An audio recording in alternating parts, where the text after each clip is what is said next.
Hi అండి, ఈరోజు వీడియోలో ఎగ్ మసాలా కర్రీని చాలా సింపుల్గా చాలా టేస్టీగా ఏ విధంగా తయారు చేయాలని చెప్పేసి చూసేద్దామండి. ఇది రైస్లోకి చపాతీలోకి చాలా బాగుంటుంది. ఇంకా దానికోసం అయితే పుదీనా, అల్లం వెల్లుల్లి, ఉల్లిపాయ ముక్కలు, పచ్చిమిర్చి మెత్తగా గ్రైండ్ చేసి పక్కన పెట్టానండి. కడాయి పెట్టి ఆయిల్ వేస్తున్నాను. ఉడికించిన కోడిగుడ్లు ఘాట్లు పెట్టి దీంట్లో వేసి కొంచెంగా ఉప్పు పసుపు వేసి బాగా ఫ్రై చేసి వేరే ప్లేట్లోకి అయితే తీసివేయాలన్నమాట. ఇది తీసేసిన తర్వాత ఇదే ఆయిల్లో జీలకర్ర, యాలకులు, లవంగాలు, దాల్చిన చెక్క, బిర్యానీ ఆకు వేసి బాగా ఫ్రై చేసిన తర్వాత ముందుగా రుబ్బి ఉంచిన ఆనియన్ పేస్ట్ అయితే వేస్తున్నానండి. వేసిన తర్వాత కొంచెంగా సాల్ట్ వేసి బాగా ఫ్రై చేయాలి. తర్వాత దీంట్లో టమాటో ముక్కలు, పసుపు, కారం, గరం మసాలా, ధనియాల పొడి వేసి బాగా కలిపి మూత పెట్టి మగ్గనివ్వాలన్నమాట.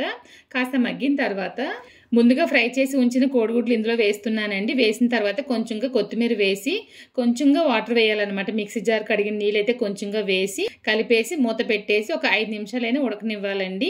ఇంక ఈ రోజు నేను ఈ కర్రీ కోసం ఉపయోగిస్తున్న కడాయి వచ్చేసి ద ఇండస్ వ్యాలీ నుంచి తీసుకున్న క్యాస్ట్ ఐరన్ కడాయి అనమాట. ఇది చాలా క్వాలిటీగా అయితే ఉంటుందండి.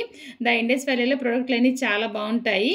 ద ఇండస్ వ్యాలీ వెబ్సైట్లో మీరు ఏమైనా ప్రోడక్ట్లు తీసుకోవాలనుకుంటే కనుక కృపా 12 అని చెప్పేసి నా కూపెన్ కోడ్ ఉపయోగించారంటే కనుక వాళ్ళు ఇచ్చే డిస్కౌంట్ తో పాటు ఎక్స్ట్రా 12% డిస్కౌంట్ ప్రతి కుక్వేర్ పైన ఉంటుందండి. ఎగ్ మసాలా కర్రీ అయితే చాలా పర్ఫెక్ట్ గా తయారైపోయింది. మీరు కూడా ట్రై చేసేయండి. టేస్ట్ అయితే చాలా బాగుంటుంది.